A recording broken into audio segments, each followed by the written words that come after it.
Praise the lord. మీ అందరికీ నా హృదయపూర్వక వందనాలు. మీరందరూ సంతోషంగా ఆనందంగా మన ప్రభు అయిన యేసయ్య కృపలో నూతనమైన వాగ్దాన ప్రకారం నిత్యము మనము ఆయన స్తుతిస్తూ గణపరుచున్నాం కదా. కలువరి ప్రేమ ద్వారా నూతనమైన వాగ్దానముతో మనందరము కూడా ఆయన నామమును స్తుతించేవారమే కదా.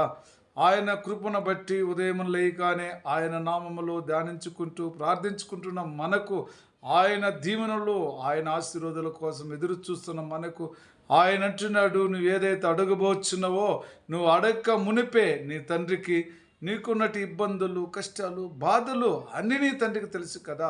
కాబట్టి నీ తండ్రి ఈరోజు ఇచ్చున్నట్టు వాగ్దానము, మన తండ్రి నీకు నాకు ఇచ్చినట్టు వాగ్దానము మత్తయి సువార్త 7వ అధ్యాయము 11వ వచనం. పరలోకమందున్న మీ తండ్రి తనను అడుగు వారికి అంతకంటే ఎంతో నిశ్చయముగా మంచి ఈవులను ఇచ్చును. దేవునికి స్తోత్రం. మరి ఆ తండ్రి ఈ విధంగా మనందరికి కూడా మనం అడక్క మునిపే మన అక్కర్లకు గుర్తిరిగిన మన తండ్రి ఈరోజు మనల్ని అంటున్నాడు, నీ హృదయములో తండ్రిని ఏమడుగుతున్నావంటే నువ్వు పరిశుద్ధంగా ఉండి ఆయన నామములో ఆయన చిత్తములో ఉన్నట్టి బిడ్డలకు ఆయన ఏ అక్కరలో మనం అడక్క మునిపే గుర్తిరిగిన దేవుడు ఈరోజు మరి నువ్వు నీ బిడ్డలకైతే మరి ఏదైతే అడిగితే ఇచ్చటానికి మంచిది ఇవ్వటానికి ఇష్టపడుతున్నావు కదా. నీ బిడ్డలు ఒకవేళ రొట్టెను అడిగితే నీవు రాయిను ఇచ్చుదువా? లేదు కదా. అయితే నీ తండ్రి కూడా నిన్ను కని పెంచిన గొప్ప దేవుడు, అంతే మంచిగా నిశ్చయముగా నేను మీకు మంచి ఈనులను ఇచ్చి మిమ్మల్ందరినీ ఆశీర్వదించి కాపాడుదని అంటున్నాడు కదా. అయితే ఈ విధమైన మన తండ్రి మన ప్రభు అయిన యేసయ్య అంటున్నాడు, మీరు దేవుని ఆలయమై ఉండి దేవుని ఆత్మ మీలో నివాసించుచున్నదనియో. దేవుని ఆలయమై మనం ఉన్నాం, దేవుడు మనలో నివసిస్తున్నాడు. అయితే నివసిస్తున్న దేవుడు ఎవరు? పరిశుద్ధాత్మ తండ్రి కదా.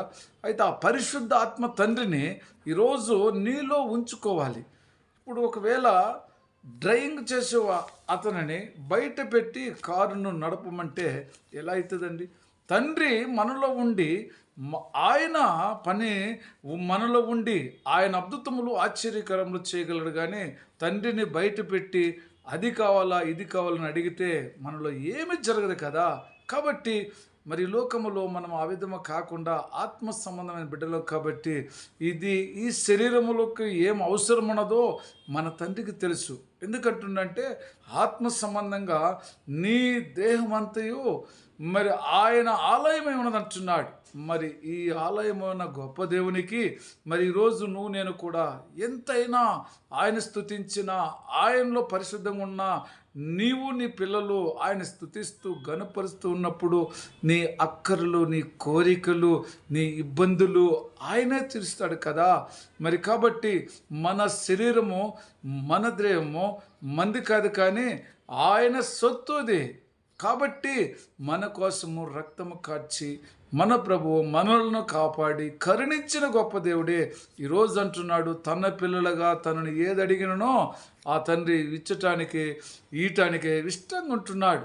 కాబట్టి ఆయన అంటున్నాడు, ఎవరైతే చేతులెత్తి ప్రార్థిస్తున్నారో చేయి పట్టుకోవటానికి ప్రభువు సిద్ధంగా ఉన్నాడు కదా.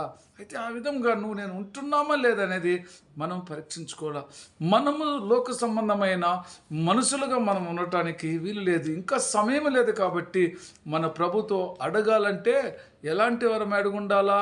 లోక సంబంధమైన వారి గుండి ఏది అడిగినా కూడా మనకు అది దొరకదు. ఆత్మ సంబంధమైన పిల్లల గుండి శరీరములో ప్రతి పాపమును విడుదల చేసుకొని నిత్యమైన దేవునితో పరిశుద్ధ దేవుడని ఆయన మనలో ఉంచుకొని మన హృదయంలో ఆయన ఉండి మాట్లాడుచున్నట్టే నీ శరీరములో ప్రతి ఒక్క బలహీనతలంతా విడుదలపోయి ఏది ప్రభును నువ్వు అడుగుచున్నావో అన్ని నీ తండ్రి నీకు సమకూరుస్తాడు, సమృద్ధి చేస్తాడు, సంతోషపడతాడు. నూతనమైన వాగ్దానం ప్రకారం నువ్వు ప్రతిదినము ఆయన పైన నమ్మకం ఉంచున్నావా? నమ్మకం ఉంచిన బిడ్డకు ఎప్పుడు కూడా తండ్రి కొరత చేస్తాడా? ఎందుకంటే తనను గుర్తిరిగిన పిల్లలకు ఆయన ఎప్పుడు కూడా తన పిల్లలు సంతోషంగా ఉండాలి, ఆనందంగా ఉండాలి అని ఆయన ఆలోచన కదా. అదేవిధంగా ఈరోజు నువ్వు నేను కూడా ఆ ఆలోచన కలిగి మనం ఉదయం లేచినప్పుడు మన శరీరంలో బలహీనన్ని కూడా మన తండ్రి దగ్గర మనము ఒప్పుకోవాలి. ప్రభువా, ఈ దినమంతయ్యా మీరు మమ్మల్ని ఆశీర్వదించి కాపాడినారు, మా పని బట్టలను తోడుగున్నారు, ఏది అడిగినా కూడా నా ప్రభువా మాకు లేదనకుండా సమృద్ధిగా సాయం చేస్తున్నారు, మమ్మల్ని మా పిల్లలను పోషిస్తున్న గొప్ప దేవుడు అని విశ్వాసముతో నమ్మిక కలిగి ఆయన నామములో ఎవరైతే తన తండ్రిని నమ్మకంతో మరి అడుగుచున్నారో అడుగునది నేను ఖచ్చితంగా ఇచ్చుదంటున్నాడు. ఎందుకు ఈ మాటలు అంటున్నాడంటే, నీ తండ్రి అంటున్నాడు కదా, తట్టుడు తెరవబడును, ఎదుకుడి దొరుకునంటున్నాడు కదా. మరి తట్టువారు ఎవరై అంటున్నారు, మరి ఎదుకువారు ఎవరు అంటున్నారు? దేవుని ఆత్మ వారు పొందుకున్నవారైతే వారు ఎదగగలరు. అధికారము పూర్వకంగా వారు వారి కుటుంబంలో ఆయన చిత్తములో ఆయన కృపలో శ్రమలలో బాధలలో అన్నిటిలలో ఓర్చుకొని, అయ్యా మీరు వచ్చేంత వరకు మాకెవరున్నారయ్యా మీరు తప్పితని మరి ఒక ఆలోచన కలిగి ఆకాశము తట్టు మరి తన చేతులు ఎత్తి కన్నులు ఎత్తి చూస్తూ, అయా మరి మా బాధలో మీరే తీర్చమని అడగగలిగినట్టు హృదయం కలిగినట్టు వారు ఉన్నట్లయితే, అందుకు ప్రభు అంటున్నాడు, నేను తలుపు తట్టుచున్నాను, తలుపు తీయమని. మరి ఎవరైతే ఇష్టం ఉంటున్నారో మరి తలుపు తట్టువాడికి నేను వచ్చి ఉంటున్నాడు. ఎవరి కోసం వచ్చున్నాడు? ఎక్కడ పరిశుద్ధులు ఉన్నారో వారి తలుపును తట్టుదును గనక మరి తలుపు తీయటానికి నువ్వు ఇష్టపడినట్లయితే, ఇష్టపడి ప్రభును మరి కోరినట్లయితే, ప్రభు ఈ రోజు అంటున్నాడు, నీ అక్కరులన్నీ నేను గుర్తిరిను కాబట్టి అన్ని తీర్చి సమృద్ధి పరిస్థితి అంటున్నాడు. దేవునికి స్తోత్రం.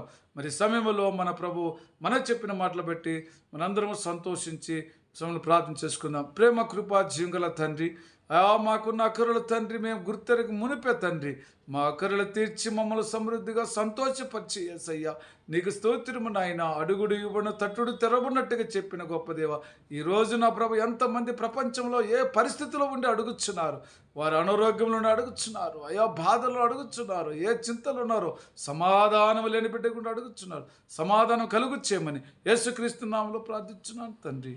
ఆమేన్. Praise the lord. God bless you.